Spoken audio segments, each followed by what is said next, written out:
Hello दोस्तों, स्वागत है आपका हमारे चैनल यूपी एग्जाम क्विज़र में। दोस्तों, आज के वीडियो में हम 20 अप्रैल से संबंधित उत्तर प्रदेश के सभी एग्जाम्स के लिए मोस्ट इंपॉर्टेंट करंट अफेयर के क्वेश्चंस को डिस्कस करेंगे और हर एक क्वेश्चन से रिलेटेड आपको फैक्ट भी बताएंगे। और वीडियो के अंत में हम आपसे एक क्वेश्चन भी पूछेंगे जिसका जवाब आपको कमेंट बॉक्स में देना है। और अगर आपको इसकी PDF डाउनलोड करनी है तो इसकी PDF आप हमारे टेलीग्राम ग्रुप से डाउनलोड कर सकते हैं। टेलीग्राम ग्रुप की लिंक आपको वीडियो के डिस्क्रिप्शन में मिल जाएगी। और दोस्तों, ये जो Uttar Pradesh daily current affair का वीडियो है ये यूपी के सभी कॉम्पिटिटिव एग्जाम्स के लिए मोस्ट इंपॉर्टेंट है। तो अगर आप उत्तर प्रदेश के किसी भी एग्जाम्स की तैयारी कर रहे हैं तो इस वीडियो को रेगुलर जरूर देखें। तो चलिए शुरू करते हैं।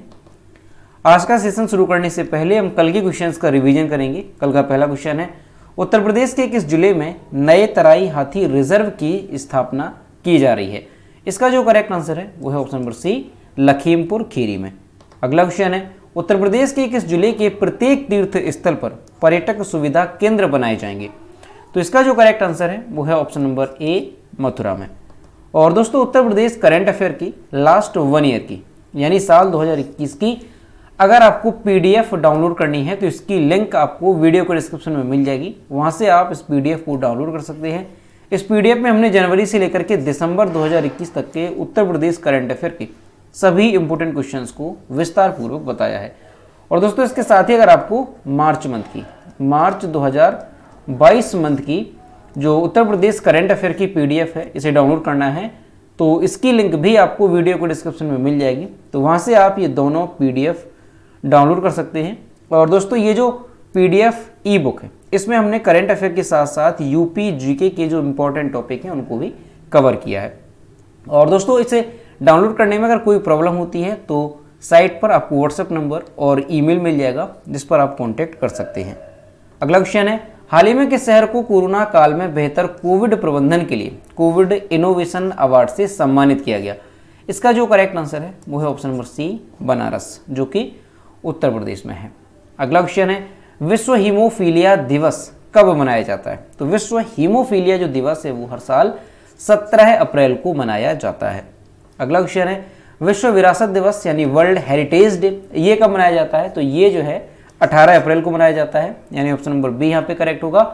अगला क्वेश्चन है, पूर्वोत्तर भारत का सबसे ऊंचा राष्ट्रीय ध्वज मणिपुर में फहराया जाएगा, इसकी ऊंचाई कितनी होगी? तो पूर्वोत्तर भारत का जो सबसे ऊंचा राष्ट्रीय ध्वज होगा इसकी जो ऊंचाई है वो होगी 165 फीट। और ये कहाँ पर? तो ध्यान रखना है, मणिपुर में फहराया जाएगा। अगला क्वेश्चन है, किस देश के तेज गेंदबाज हामिश बेनेट ने क्रिकेट के सभी प्रारूपों से संन्यास की घोषणा की? तो ये जो हामिश बेनेट है ये न्यूजीलैंड के क्रिकेटर हैं। तो यहाँ ध्यान रखना है, ऑप्शन डी कर यहाँ पर जो है करेक्ट हो जाएगा। अगला क्वेश्चन है, हाल ही में मंजू सिंह का निधन हुआ, ये किस क्षेत्र से संबंधित थी? इसका जो करेक्ट आंसर है वो है ऑप्शन नंबर ए, अभिनय से। अगला क्वेश्चन है, पुरुष हॉकी विश्व कप 2023 का आयोजन किस राज्य में किया जाएगा? तो इसका जो आयोजन है वो ओडिशा में किया जाएगा, यानी ऑप्शन नंबर बी यहाँ पर जो है करेक्ट होगा।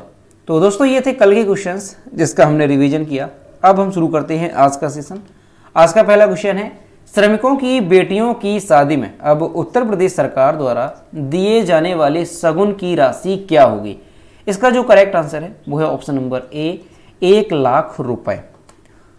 दोस्तों, राज्य सरकार श्रम विभाग के तहत भवन एवं निर्माण श्रमिक बोर्ड में पंजीकृत 1.43 करोड़ श्रमिकों के परिवारों को बेटी की शादी में आर्थिक मदद देती है। ठीक है, उत्तर प्रदेश सरकार द्वारा जो है श्रमिकों के परिवारों की जो बेटी हैं उनकी शादी में आर्थिक मदद दी जाती है। दोस्तों, अभी तक क्या था कि शादियों में कितनी जो आर्थिक मदद है वो दी जाती थी, तो 55,000 रुपये जो है आर्थिक मदद के तौर पर दिया जाता था। लेकिन अब इस जो सहायता राशि है इसे शगुन कहा जाता है, तो इसे जो है बढ़ाया गया है और बढ़ाकर के अब कितना किया गया है? तो 1 लाख रुपए जो है कर दिया गया है। और माना जा रहा है कि राज्य सरकार जल्द ही इस पर फैसला लेगी, क्योंकि भारतीय जनता पार्टी ने इसे अपने घोषणा पत्र में भी शामिल किया था। यानी इसका दोस्तों जो है प्रस्ताव किया गया है कि जो राशि है वो 1 लाख रुपए की जाए और जल्द ही इस पर जो है फैसला भी आएगा योगी सरकार का। तो यहाँ पर आपको ध्यान रखना है कि ये कितना जो है कर दिया जाएगा, 1 लाख रुपए जो सहायता राशि है जिसे शगुन कहा जाता है वो कर दिया जाएगा। और दोस्तों, अभी तक जो सामूहिक विवाह होता था उसमें जो है 65,000 रुपए दिए जाते थे। तो यहाँ पर ध्यान रखना है, सिंगल मैरिज में 55,000 और सामूहिक विवाह में 65,000 रुपये आर्थिक तौर पर दिए जाते थे। अगला क्वेश्चन है, उत्तर प्रदेश सरकार एक बड़ी इन्वेस्टर समिट की योजना बना रही है। इस समिट में सरकार ने लगभग कितना निवेश लाने का लक्ष्य रखा है? इसका जो करेक्ट आंसर है वो है option number D, 10 lakh crore रुपए। उत्तर प्रदेश में फरवरी 2018 में हुई इन्वेस्टर समिट में यूपी सरकार को 4.68 करोड़ रुपए के निवेश प्रस्ताव मिले थे। दूसरी बार सत्ता में आने के बाद योगी आदित्यनाथ सरकार एक और बड़ी इन्वेस्टर समिट की योजना बना रही है। इस समिट में सरकार ने 10 लाख करोड़ रुपए से अधिक का निवेश लाने का लक्ष्य रखा है। प्रदेश में औद्योगिक इंफ्रास्ट्रक्चर को बढ़ाने के लिए इंडस्ट्री विभाग ने अगले 100 दिन के भीतर अटल औद्योगिक अवस्थापना मिशन शुरू करने का लक्ष्य रखा है। तो यहाँ पर आपको ध्यान रखना है, अगर ये पूछा जाए कि किस राज्य सरकार ने 100 दिन के भीतर अटल औद्योगिक अवस्थापना मिशन शुरू करने का लक्ष्य रखा, तो उत्तर प्रदेश सरकार ने। और दोस्तों, उत्तर प्रदेश सरकार ने जो है फरवरी 2018 में जो इन्वेस्टर समिट में यूपी सरकार को 4.68 करोड़ रुपए के निवेश प्रस्ताव मिले थे, तो दूसरी बार जो है सत्ता में आने के बाद योगी आदित्यनाथ सरकार एक और बड़ी इन्वेस्टर समिट की योजना बना रही है। तो यहाँ पर आपको ध्यान रखना है कितनी, तो ध्यान रखना है 10 लाख करोड़ रुपए से अधिक का निवेश लाने का जो लक्ष्य है वो प्रदेश सरकार द्वारा रखा गया है। अगला क्वेश्चन है, साइबर लूट पर लगाम लगाने के लिए सरकार द्वारा कब तक सभी ब्लॉकों में वित्तीय साक्षरता केंद्र खोलने का लक्ष्य रखा गया? इसका जो करेक्ट आंसर है वो है ऑप्शन नंबर बी, 2024 तक। यूपी के शहर के साथ साथ गांव वालों को भी बैंक और एटीएम के जरिए होने वाली धोखाधड़ी से आगाह किया जाएगा और साथ ही उन्हें सुरक्षित डिजिटल लेन देन के बारे में जागरूक किया जाएगा। दोस्तों, क्या है कि शहरों में जो लोग हैं उनको जागरूक करने के लिए कई तरह के प्रोग्राम चलाए जाते हैं, लेकिन अब क्या है, शहर के साथ साथ गांव के जो लोग हैं उनको भी जागरूक किया जाएगा बैंक और एटीएम आदि के साथ जो धोखाधड़ी होती है उसके मामले में। इसके लिए 2024 तक सभी ब्लॉकों में वित्तीय साक्षरता केंद्र खोले जाएंगे। राज्य में अभी हर 3 ब्लॉक पर एक वित्तीय साक्षरता केंद्र खोला जाएगा। रिजर्व बैंक ने अपने इस पायलट परियोजना को सभी ब्लॉकों तक विस्तार देने की योजना बनाई है। इन केंद्रों पर बैंकों से जुड़े अधिकारी internet banking, mobile banking, UPI व आरटीजीएस माध्यमों के सुरक्षित उपयोग के बारे में जागरूक करेंगे। दोस्तों, क्या है, ये आपने कई बार सुना होगा कि जो ग्रामीण स्तर के लोग होते हैं और इसके साथ ही जो शहरों के भी लोग होते हैं, वो जो है कई बार बैंक से संबंधित जो घटनाएं होती हैं, कई बार सुना होगा कि कोई पासवर्ड पूछा किसी ने या कोई मैसेज आया, कोई ओटीपी वगैरह पूछ लिया गया, और इसके अलावा जो मोबाइल बैंकिंग है, इंटरनेट बैंकिंग है, इसका जो पासवर्ड है, प्रोफाइल है, ये जो है किसी माध्यम से पूछ लेते हैं, तो उससे क्या है, धोखाधड़ी होती है और उनके बैंक अकाउंट की जो धनराशि है वो जो है ट्रांसफ़र कर ली जाती है।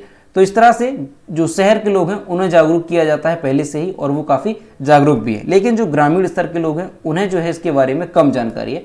तो प्रदेश सरकार जो है 2024 तक ऐसा लक्ष्य रखा गया है कि सभी ब्लॉकों में वित्तीय साक्षरता केंद्र खोले जाएंगे और जो ग्रामीण स्तर के लोग हैं उन्हें भी जागरूक किया जाएगा। बैंकिंग, इंटरनेट बैंकिंग और इसके अलावा एटीएम से संबंधित जो जानकारियां हैं वो उन्हें दी जाएंगी और उन्हें जागरूक किया जाएगा।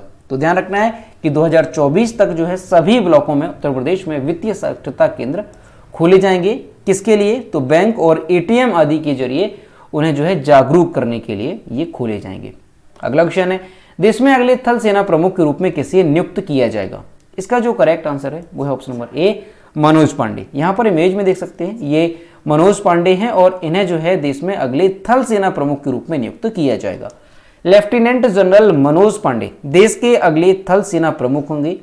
केंद्र सरकार ने नए सेनाध्यक्ष के तौर पर उनकी नियुक्ति के प्रस्ताव को हरी झंडी दे दी है। दोस्तों, अभी जो वर्तमान में सेना प्रमुख है कौन है? General M Naravane. ये 30 अप्रैल को रिटायर हो रहे हैं और 1 मई को भारतीय सेना की कमान ये संभालेंगे। कौन? मनोज पांडे। ठीक है, lieutenant general Manoj Pande general M Naravane के बाद भारतीय सेना में सबसे वरिष्ठ अधिकारी हैं और वे 29वें सेना अध्यक्ष होंगे। तो ध्यान रखना है कि वर्तमान में जो जनरल एम नरवणे हैं ये 30 अप्रैल को रिटायर हो जाएंगे और इसके बाद देश के जो थल सेना अध्यक्ष होंगे वो कौन होंगे? तो ये होंगे मनोज पांडे। मोस्ट इंपॉर्टेंट है, अच्छे से ध्यान रखना है। साथ में आपको इसे नोट भी करना है कि अगले थल सेना प्रमुख कौन होंगे? तो मनोज पांडे अगले थल सेना प्रमुख होंगे। दोस्तों मनोज पांडे के बारे में अगर देखें तो मनोज पांडे जो है ये महाराष्ट्र के नागपुर से संबंध रखते हैं। ठीक है, महाराष्ट्र के ये कहाँ से हैं? नागपुर के ये रहने वाले हैं। इन्होंने जो अपनी शुरुआत की पढ़ाई है वो नेशनल डिफेंस एकेडमी में की है और उन्होंने एनडीए के बाद इंडियन मिलिट्री एकेडमी ज्वाइन की है। तो यहाँ से आपको यही ध्यान रखना है कि ये किस राज्य से संबंधित है, तो ये महाराष्ट्र से संबंधित है। और दोस्तों वर्तमान में अगर देखा जाए कि एयर चीफ मार्शल कौन है, यानी वायुसेना अध्यक्ष वर्तमान में कौन है? विवेक राम चौधरी वर्तमान में वायुसेना अध्यक्ष हैं। और जल सेना अध्यक्ष कौन है? तो यहाँ से आपको ध्यान रखना है आर हरि कुमार जल सेना अध्यक्ष हैं। ठीक है, तीनों ध्यान रखने हैं। जल सेना अध्यक्ष यानी चीफ ऑफ नवल स्टाफ ये हैं आपके आर हरि कुमार, और जो चीफ ऑफ आर्मी ये कौन हो जाएंगे? ये होंगे मनोज पांडे। और चीफ ऑफ एयरफोर्स ये कौन है? तो ये हैं विवेक राम चौधरी। अगला क्वेश्चन है, हाल ही में सड़क परिवहन एवं राजमार्ग मंत्रालय ने किस पोर्टल को विकसित किया है? इसका जो करेक्ट आंसर है वो है ऑप्शन नंबर बी, EDAR। हाल ही में सड़क परिवहन एवं राजमार्ग मंत्रालय ने EDAR, इसका फुल फॉर्म क्या है? तो इसका फुल फॉर्म है डिटेल्ड एक्सीडेंट रिपोर्ट, यानी ई विस्तृत दुर्घटना रिपोर्ट नामक पोर्टल विकसित किया है। यह पोर्टल सड़क दुर्घटनाओं की तत्काल जानकारी प्रदान करता है तथा दुर्घटना के मुआवजे दावों को तेजी से निपटाने में मदद करता है ताकि पीड़ित परिवार को राहत मिल सके। तो काफी इंपॉर्टेंट है, ध्यान रखना है EDAR यानी ई विस्तृत दुर्घटना रिपोर्ट यानी ई डिटेल्ड एक्सीडेंट रिपोर्ट। जो ये पोर्टल है ये किसने विकसित किया है? तो परिवहन एवं राजमार्ग मंत्रालय द्वारा इसे जो है विकसित किया गया। किस उद्देश्य के साथ? तो इसके माध्यम से जो है सड़क दुर्घटनाओं की तत्काल जानकारी प्रदान की जाएगी और जो भी मुआवजा है उसे भी जो है काफी तेजी से उसके जो मामले हैं वो निपटाए जा सकेंगे। तो ध्यान रखना है EDAR किससे संबंधित है? परिवहन एवं राजमार्ग मंत्रालय से। दोस्तों अभी जो है कई और पोर्टल या जो योजनाएं हैं वो मंत्रालय से शुरू की गई हैं। तो यहाँ से आपको ध्यान रखना है कि मंदिर 360 जो वेबसाइट लॉन्च की गई थी वो किस मंत्रालय से? तो वो थी संस्कृति मंत्रालय से। इसके साथ ही ऑपरेशन सर्द हवा ये किसने शुरू किया था? तो ये BSF ने शुरू किया था। ऑपरेशन सर्द हवा BSF ने शुरू किया था। और स्वनिधि से समृद्धि ये किस मंत्रालय की पहल है? तो ये है आवास और शहरी मामलों के मंत्रालय की पहल। और इसके अलावा बी ब्रेक ऐप एक शुरू किया गया था। बी ब्रेक ऐप जो है ये शुरू किया गया था किसकी ओर से? तो ये ध्यान रखना है आयुष मंत्रालय। ठीक है, ये आयुष मंत्रालय के द्वारा शुरू किया गया था। तो ये जो पोर्टल और जो योजनाएं हैं ये आपको अच्छे से ध्यान रखनी है। जो कई बार एग्जाम में क्वेश्चन पूछे जाते हैं वो यहीं से पूछे जाते हैं कि किस मंत्रालय की कौन सी पहल है ना। अगला क्वेश्चन है, सीमा सड़क संगठन किस दर्रे पर दुनिया की सबसे ऊंची सुरंग का निर्माण करेगी? इसका जो करेक्ट आंसर है वो है ऑप्शन नंबर सी, सिंकुला दर्रा। BRO के महानिदेशक लेफ्टिनेंट जनरल राजीव चौधरी ने घोषणा की कि सीमा सड़क संगठन यानी BRO border road organisation Himachal Pradesh और लद्दाख को जोड़ने के लिए 16,580 फीट की ऊंचाई पर सिंकुला दर्रे पर दुनिया की सबसे ऊंची सुरंग का निर्माण करेगा।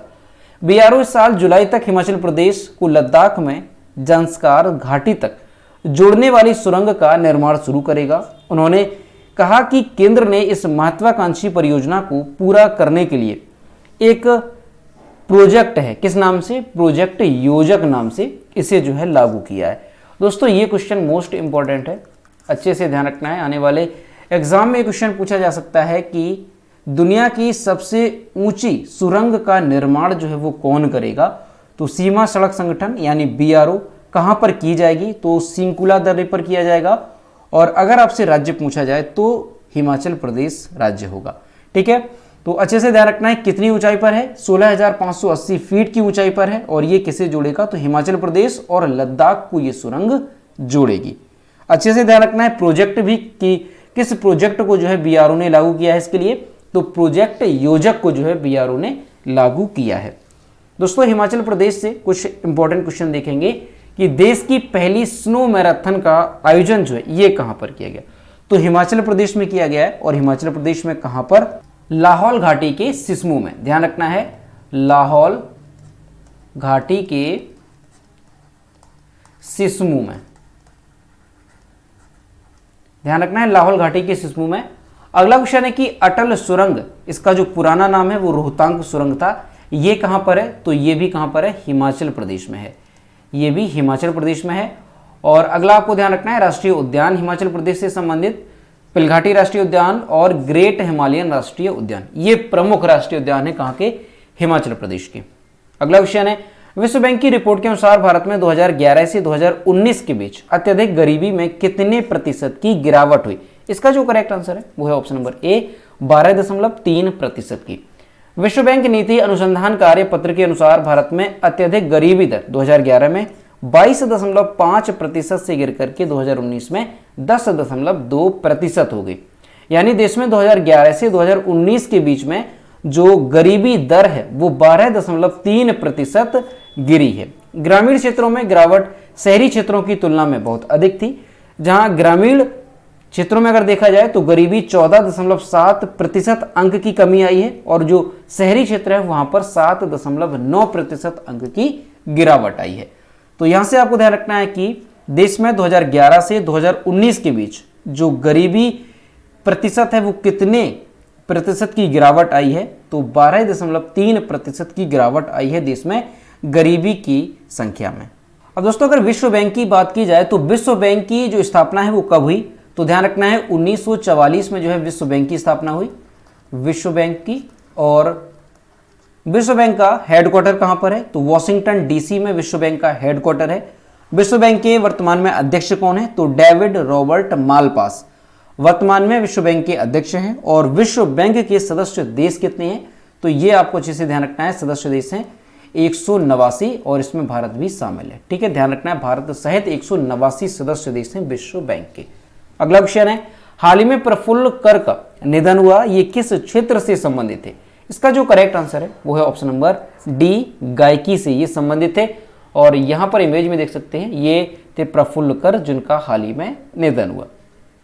लोकप्रिय उड़िया गायक और संगीत निर्देशक प्रफुल्ल कर का उम्र संबंधी बीमारियों के बाद निधन हो गया। कर एक प्रख्यात संगीतकार, गायक, गीतकार, लेखक और स्तंभकार थे। उन्हें 2015 में, ये अच्छे से ध्यान रखना है, 2015 में उन्हें जो है पद्मश्री पुरस्कार मिला और 2004 में उन्हें जयदेव पुरस्कार से भी सम्मानित किया गया।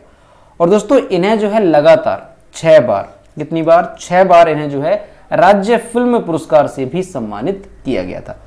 उन्होंने 1962 में उड़िया फिल्म श्री श्री पतिता पवाना, कौन सी फिल्म है? श्री श्री पतिता पवाना से एक गायक के रूप में अपना करियर शुरू किया था। और 1975 में वह ममता फिल्म में संगीतकार बने जो तुरंत हिट हो गई। उनकी कुछ फिल्में और हैं, कौन सी हैं?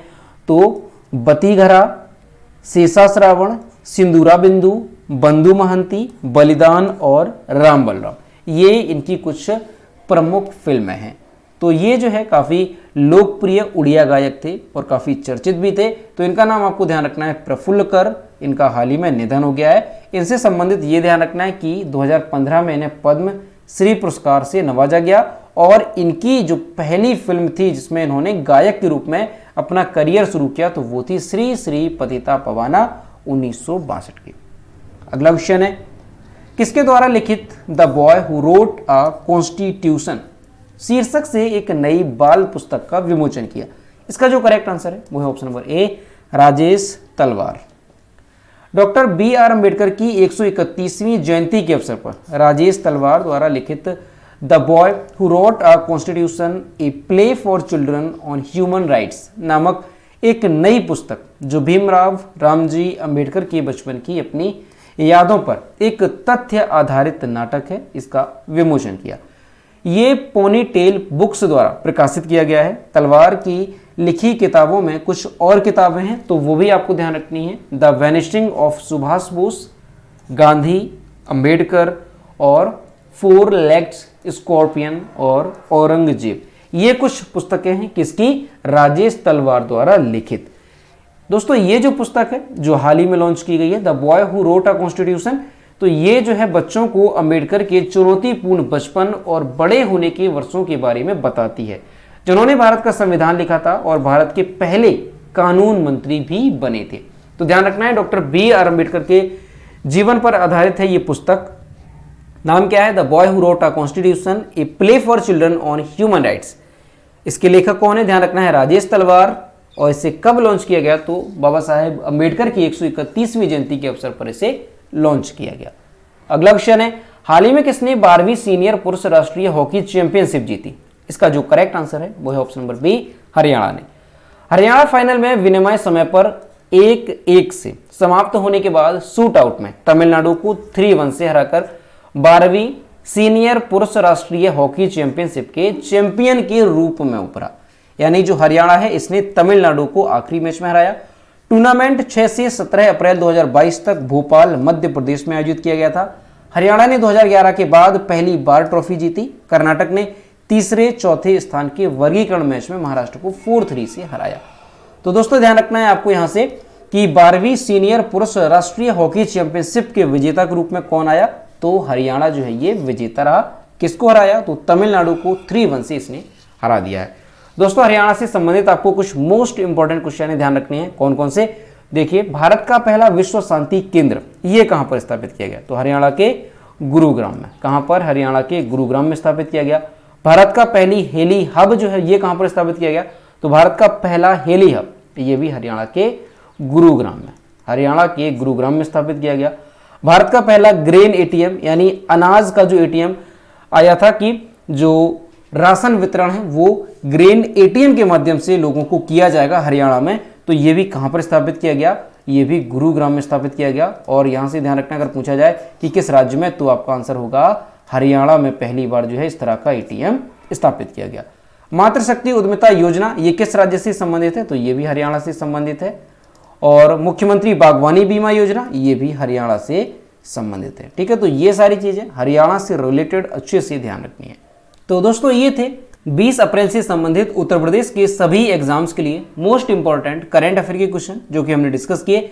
अब हम देखते हैं कल के वीडियो को क्वेश्चन जो हमने आपसे पूछा था। तो ये कल के वीडियो को क्वेश्चन जो हमने आपसे पूछा था कि भारत का पहला स्किल इंडिया इंटरनेशनल सेंटर कहां स्थापित किया जाएगा?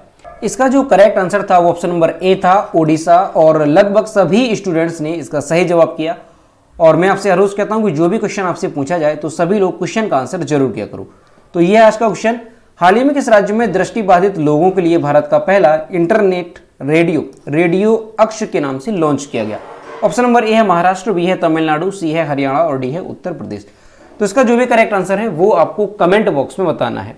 तो दोस्तों अगर आपको आज का वीडियो पसंद आया हो तो वीडियो को लाइक करें, अपने दोस्तों के साथ शेयर करें। और अगर अभी तक हमारे चैनल पर नए हैं तो चैनल को सब्सक्राइब करना ना भूलें। साथ ही बेल आइकन को भी प्रेस करें ताकि टाइम टू टाइम नोटिफिकेशन आप तक पहुंचता रहे। तो मिलते हैं नेक्स्ट वीडियो में। Thank you.